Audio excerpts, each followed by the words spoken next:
years of broadcasting in Northern California, the voice of the San Francisco 49ers, Greg Papa. Sponsored by Sunpoint Public Adjusters, the gold standard of the public adjusting industry. Hey, that means one thing and one thing only. You know, the only thing better than talking to Greg Papa every week is talking to Greg Papa twice in a week. They were nice enough to let me come on and preview with him the Warriors-Kings game earlier this week. That was an away game for me, Jason, and now... Yeah, did you downplay the Kings to Greg? Did you think they were going to lose that game, Dave? I think Greg might remember. I think I guaranteed a Kings victory, if I remember correctly. I don't know about all that, Jace. We didn't know. We knew Steph wasn't going to play because he didn't make the trip. He wasn't on the bus ride. We didn't know about Jimmy in the back. We didn't know about Draymond. So at that point, I think he was rather ambivalent. But we didn't know about, Domas wasn't going to play and Zach LaVine wasn't going to play. I did ask him about Russell Westbrook, and it's just weird seeing Russell Westbrook. He's played for, I think, the only team in the NBA he's not played for, the Warriors. So maybe one day he'll be a Warrior. But he won the game. Him and Dennis Schroeder went crazy down the stretch, tipping balls back to each other and making threes. And, obviously DeMar, they had enough veteran presence to win that game. But the Warriors were spunky and stayed. There was one, and they were down 3 with about 30 seconds to go in the game, and Jonathan Kuminga's wide open at the top of the key above the break. And it's like, shoot the ball, brother, time and space. You're down 3. You want to go 2 for 1 here. DeRozan, for some reason, sagged off of him. Let him. And he didn't shoot it. He fumbled it around and wound up going inside, and DeRozan fell down and he missed the shot. So it was a winnable game for the Warriors, but Sacramento deserved to win that game because of their veteran presence. DeRozan and Russ and Schroeder. And now the Warriors are in Denver tonight, and Steph's not on that trip. So I don't know if you saw the other night after his press conference, he was really sick. I mean, he was. I wanted to give him a bag of Mucinex, the boogers that I got when I get sick like that. And then he's coughing nonstop. He reminded me of Kyron Williams, the LA Rams running back. That's the guy. As we segue to this game, how do you slow down this Rams offense? Kyron Williams has played well against the 49ers a lot, but he also is a guy who has a propensity to put the ball on the ground and cough it up every now and then. So it'd be nice to get a takeaway in this game from him. Well, Greg, I'm thinking about this game this week, and if we're talking about, the Niners and Rams have had so many great games. The Niners have really played well against them, and the one that they won earlier this year kind of fits the bill of the season where they were as undermanned as any. Short week, Thursday night, there's probably no way they can win this game, and they did. Can they duplicate something like that? They got a few more guys back, but a few others are missing. What do you think we're looking at for Sunday? Going into that game on October the 2nd, and the Niners were 3-point underdogs, Jason, all of a sudden when they declared Purdy out and Jawan Jennings out and Ricky Pearsall out, the line jumped about as dramatically as ever from 3 to 8.5 or something. And Kyle actually pointed it out to the team and Mac Jones. And I remember doing my radio show that day, and I said, I'm going to close my eyes and try to visualize a way the 49ers can win this game. And I said, I'm having a hard time. I'm having a hard time seeing it because the Rams were, I think they were just coming in off, maybe not the game directly before, but they had a game in Philadelphia where they lost, where they had 2 kicks, field goal attempts blocked. Joshua Carter, the young kicker from Stanford, and the last one was the scoop and score by Jordan Davis to the Eagles for a touchdown. By the way, I think the Rams are making a change. I don't think Carty's going to kick in this game. They brought in another guy. I think they're going to change their kicker and their long snapper for this game. But anyway, I watched them dominate the Eagles the entire day in Philly. They got way behind. They came back. I'm like, wow, they don't have a lot of weaknesses, except they're 2 off-the-ball linebackers, Nate Landman from Monte Vista High School here in Danville and Omar Spates, and they play another guy named Troy Reeder that Niners attack. But beyond that, I couldn't visualize it. And then Kyle Shanahan gets the opening kickoff, goes through his openers, if you remember, and it was one of Kyle's best coaching games ever. They ran a Hollywood play, which is for George Kittle, but George didn't play in the game. They ran it for Jake Tonjes. It's a fake screen left, a fake screen right, and a middle screen to the tight end. They call it Hollywood because they ran it against the Rams years ago, and George is supposed to fall down on the play and fake like he's got shot and he's dead and get up like it's an old Western or something. But who the hell's going to go down on that? There, his body's all around you, so George never went to the ground. But they ran that play. They ran a jet pass, reverse, flea flicker to McCaffrey. I'm like, what's going on? They ran one play on the goal line where they went 23 personnel, which is 2 running backs, McCaffrey and Juszczyk, and no wide receivers, 3 tight ends on the field, no Kittle because he wasn't playing then with the hamstring injury. And, Mac Jones goes to a can, and they all flex out. They were under center, going to run the ball. Now all of a sudden they're wide, and, they get McCaffrey matched up with this linebacker Reader who the Niners have plagued on throughout his career, and he runs a little out route out of a pick play from the slot. And it was Kyle's finest moment. And, Stafford almost threw for 400 yards in that game. But when they got in the low red zone, Kyron Williams, coughs one out. Alfred Collins, huge play. Maybe the play of the year, punching that ball out. If that wasn't the play of the year, the play on the 4th and 1 in overtime when they ran it again, and the Niners got in there and Lucas, the safety, the nickelback, was able to make a big play, there, and Fred Warner. Now you're not going to have Fred in this game, and a bunch of guys able to stuff, Williams on the 4th and 1 to win the game. So now that we've seen it and we can close our eyes and it's not a nightmare, we could actually visualize how they're going to do it. But this is still a really good Rams team. You got to block those 2 edge guys, Jared Verse and Byron Young, and the conductor in the middle, Colby Turner and Braden Fisk, and obviously the Stafford. Is Stafford not the most valuable player in the league right now? He's got 21 touchdown passes versus 2 interceptions. It's incredible. This team has 2 losses, Jace. They easily could be undefeated, and I referenced both. How did the Niners beat them on that Thursday night game?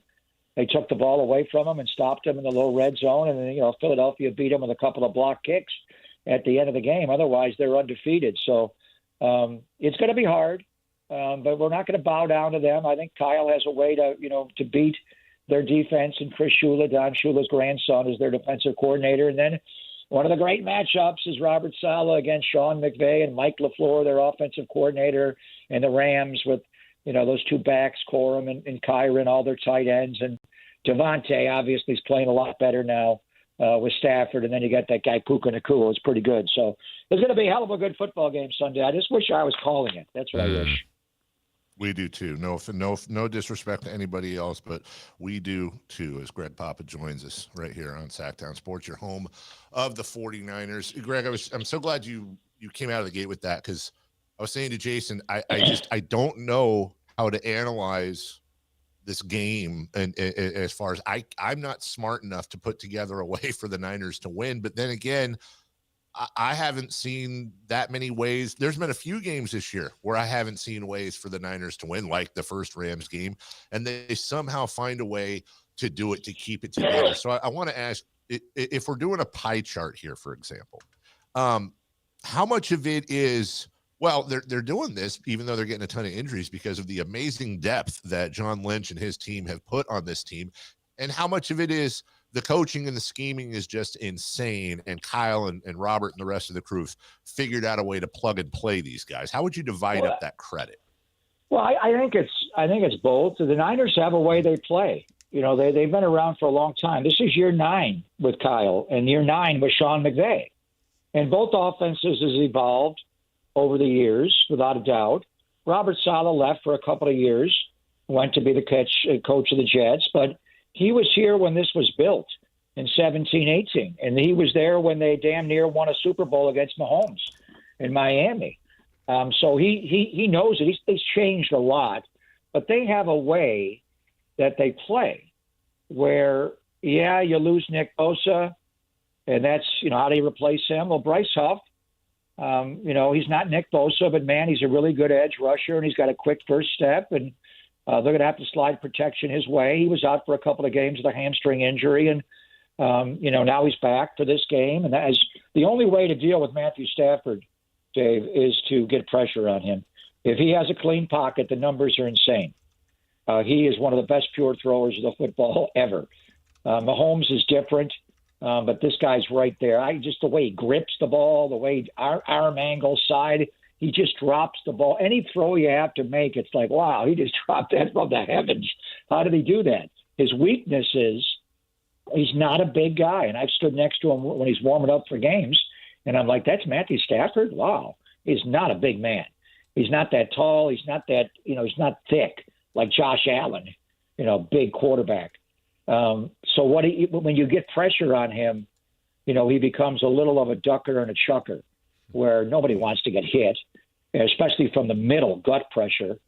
He'll duck out of there. And so many times I remember him spinning out of throws where he opens up his front leg and he's pulling his body out and he doesn't want to get hit. And that's the way the Niners have beaten him. And they've beaten him.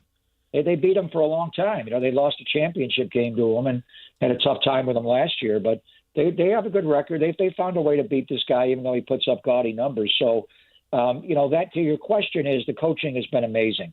I think Kyle's having his best year. Robert Saleh's maybe the assistant coach of the year in the NFL. And if I'm an owner around the NFL, I'm first, as soon as my season ends, if I need a new head coach, I'm calling Robert Saleh. And I'll hire you. Who's going to be? I want you to call the defense, and I want to know who your offensive coordinator is. But let's go. And he'd be one of the first guys because he's changed so much. So it is the way they coach it and the culture. It's just next man up is a cliche in sports, especially in football. Doesn't always work, but when you have a system and you plug a guy in, then this is how we play. Tatum Bethune, you may not be Fred Warner. But this is how we play. And you've watched Fred. You've been around him. So go be Fred.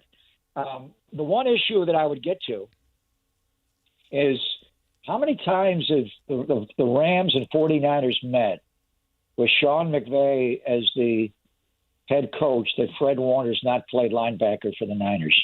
Right. The first year, because Fred was drafted in 18, right? When was Fred drafted? 18. So this first year when they played in 17, it was Reuben Foster and all those guys, and he would attack him. I'm just the way that Kyle beats the Rams is he attacks those inside linebackers. Nate Landman will be the guy. Omar Spates, 48, will be a guy. Troy Reader, if you can get him on the field. Kyle loves to attack their stacked linebackers. You can't attack to the Niners' stacked linebackers. It's Fred Warner. And it's Dre Greenlaw. And before that, it was Azeez Alshire. They have so many great off-the-ball linebackers. And, G. Winters is showing up on the injury report a little bit, Dave. I'm hopeful he'll play in this game. But the one worry I have, what are the Rams going to do when the 49ers don't have Fred Warner? How are they going to attack Tatum Bethune? And they're going to attack him. And I know he had 16 tackles in New York, and he's got 50 in the 4 games he's played without Fred. But he's not Fred Warner. And you can open him up. You can flip his hips and take him to a certain side and then throw right behind him on the other side. There'll be a lot of that and a lot of matchups in the flats. How does he deal with Nakua on those in-cuts and all the tight ends they run? So the Niners do overcome it with coaching, and now we're staring at a game, and it's one thing not to have Bosa, and that's obviously huge, and all the injuries they've suffered now, Michael Williams on top of it all, but it's Fred Warner. He's the guy in the middle of the field. If there's one bad step by Tatum Bethune, or he can't get you into the right defense on a check call based on their formations. You're not giving up 10, 15 yards. You could give up 60 in a house call if they hit you in the right spot over the middle or get you, matched up one-on-one. So that's the one thing that's got me a little. I'm trying to visualize how they can do this, and I see how Kyle can do it against their defense to some degree as long as you pass protect for Mac Jones. But, just not having Fred Warner in this game, what do the Rams think about that, and how are they going to attack the Niners without Fred? Greg, did it surprise you this week earlier with the deadline that the Niners didn't make any additional moves there? Yeah, I don't. John's always made them somehow. I just think the market changed. And I think what the New York Jets did, just selling off their 2 best players, Quinn and Williams, 2 best defensive players, and Sauce Gardner, and getting back the haul that they got back. And then, Micah Parsons being traded before the year and the haul that Dallas got. And these guys, Trey Hendrickson's a good player, but he's older. You could franchise tag them and trade them. They just didn't want to do that.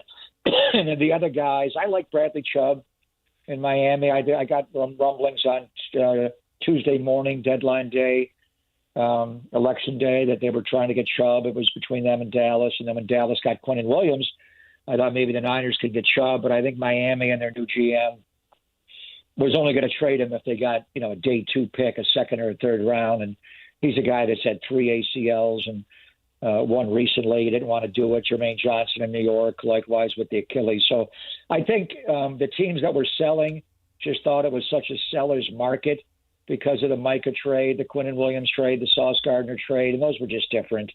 The Niners were not going to do that. So ultimately, they chose not to. And I think, what they did was they got Bryce Huff in the offseason, a Robert Saleh guy, didn't have to give up a lot, draft picks, and they're not paying, Philadelphia is paying half his salary, which is amazing.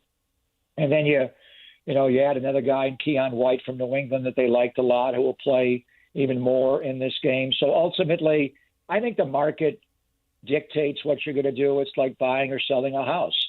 If the market is dictating to sell, you sell. If it's not, then maybe you buy. But the market was just driven up by some of these wild trades that were made that were fun because they happened right in the middle of my show. I'm like, Sauce Gardner got traded? Wow. Quinnen Williams got traded? Oh, my God. So these are difference-making players. Now, they haven't played as well since they were younger players, but they're still very capable. And you put them on Dallas or put them on Indianapolis and a team that could win a Super Bowl or get there, you're going to see them play really well. So ultimately, Jason, I think that the market, I wasn't surprised or not surprised. It's just you got to read the market, and this was one where the market told you, not to give up too much and to kind of stand pat and roll with what you got. Greg Papa joining us. It's funny with all the injuries and all the left hooks that this team has taken. It's not all bad. Like, for example, if you told me before the season the Niners would have X amount of injuries, I would have absolutely been convinced Christian McCaffrey was one of them. And knock on wood, he's been phenomenal this year. And then the Jake Moody situation, getting Eddie Pinheiro, who's been pretty damn good for this team so far. But now we're sitting with Brock Purdy and this turf toe, which we talked earlier, Greg, in the week, that they need to change the name turf toe because it just doesn't sound as serious. It's a torn ligament in your big toe. They need to call it like shredded big toe or something to make it sound worse than turf toe. Can in your opinion, I know Mac Jones can lead this team to the playoffs, but is the drop off from Mac to Mac from Brock Purdy enough to really screw the Niners on that angle? No, I don't think so. The one area where Mac is not Brock is in mobility, being able to run away from these rushers. But Brock can't do that right now with the shredded big toe, whatever you're calling it. Sergeant Hulka, remember his character from Stripes? Yes. What was the line about the big toe that he had? Maybe we should call it the Hulka, the injury for the big toe. I don't know. But anyway, Mac has played really well. I mean, exceedingly well. I think the three most important people, and Kyle and John, everybody, but Robert Saleh, what he's done for the defense. Christian McCaffrey is just having a year. And by the way, go back to the deadline of 22. The Rams really wanted Christian McCaffrey. They did not have enough draft capital to get him. The Niners gave up a second, a third, a fourth, and a future fifth to get Christian McCaffrey, and that flipped that season, if you remember. How would this – every time you go into a game against the Rams, I think, what if Christian McCaffrey was a Los Angeles Ram and not a San Francisco 49er? I mean, God. Now, they probably wouldn't have Devontae and, they wouldn't need him as much. But, my God, could you imagine Sean McVay having McCaffrey? It's like what Kyle does with him. So, I mean, that's like you shudder to think about that. So, McCaffrey on offense, Saleh on defense, and then Mac. They're 5-2 with Mac Jones a quarterback, David. They just have gotten exemplary quarterback play from him. He doesn't run away from pressure. That's the one thing. And we saw it even when he was winning the national championship at Alabama.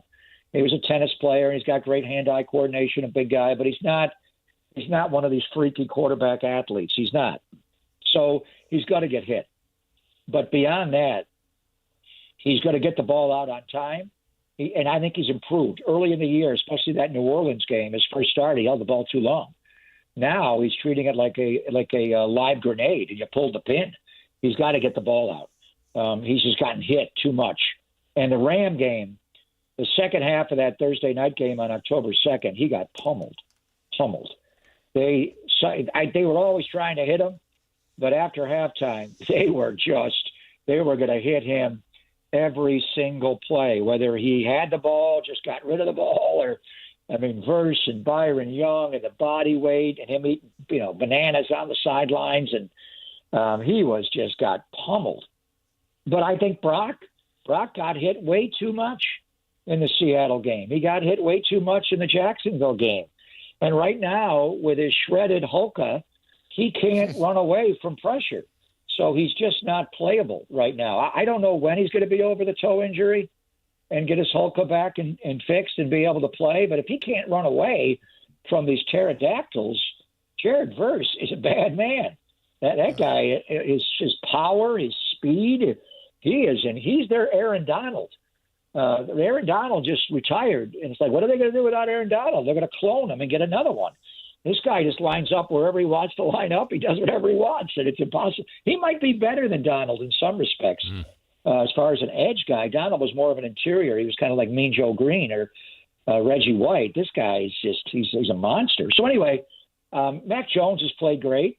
Hopefully he'll get Brock back within, I was hoping by Thanksgiving. But as far as the injuries, and I think eventually it may catch up to you. Whether it's a playoff game or maybe this game on Sunday, or eventually, not having Fred Warner and playing Tatum Bethune. And Tatum's a nice young player, but he's not Fred.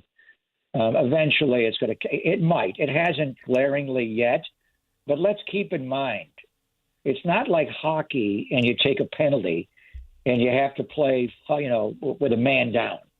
When the guy gets hurt, somebody else goes in to replace them.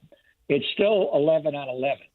We're not playing not eight-man football against their 11 because Fred and Nick and Michael are out. You don't play that way.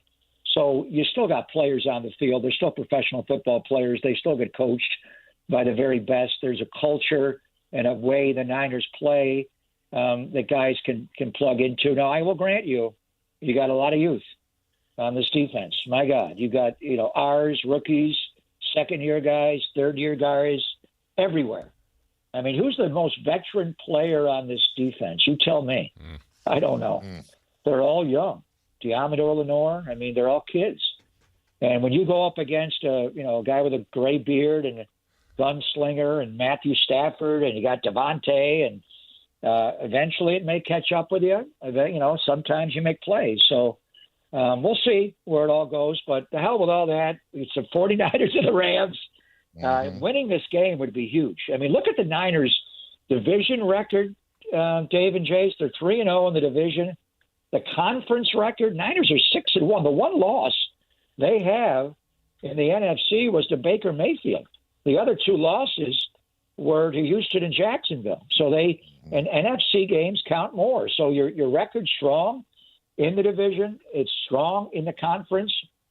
Rams are 1-2 in the conference. They got 5 of their wins have been against the AFC, the LA Rams. So, and they haven't won a division game yet. They haven't played Seattle yet. And so they haven't played Arizona yet. The only game they played was against the 49ers, and they lost. So this game is one of those dodgeball games. It's huge. If you beat them, you win the season series against them, and then you got all these other tiebreakers that are so division, conference, even against Seattle as well. But if you lose the game, then you fall behind them. Then you got 4 losses. They got 2 losses, and they tie the season series, and it goes to other tiebreakers. So no matter who's going to wear, Niner uniforms on Sunday, this is going to be an enormous game for them to win. Well, no doubt. Greg, we always appreciate catching up with you. I know next week will be a good one to recap and look forward as well. Great to catch up with you as always, and we look forward to doing it again next Friday. Thank you, Jace. We'll talk to you next Friday. David, good to have you back. We missed you last week. We were missing you. Appreciate Appreciate you. Love you, Greg. Talk to you soon. Thank you. Love you, David. Love you, Jace. You All guys right. be good. You got Talk it. next week. Be good. There you go. And Dave, I know we have to break, but before we do, we do have to give one more code word, another opportunity to be courtside. Yes, courtside for UCLA and Oklahoma. That's number 3 versus number 6. Monday night, November 10th. Tip-off is at 7:30 at Golden One Center. The 9 a.m. code word is basket, and I'll spell it for you, BASKET. Send that into our text line, 916-339-1140, and there you go. Fire away. BASKET. Basket. Got any more brain busters for us? Maybe. COW. No. All right, I'm just going to do a Billy Phil Rarudo? No. Rarudo. It's not even a word. When we come back, what's on deck brought to you by Trex Decking and Railing, and a little 3 in the key action. Not just Kings Thunder, but Kings Timberwolves, couple of T teams coming into Golden One Center this weekend. Also celebrity birthdays before we get to Friday Fun and Games. That's right. It's the final half hour of the week. We'll be right back.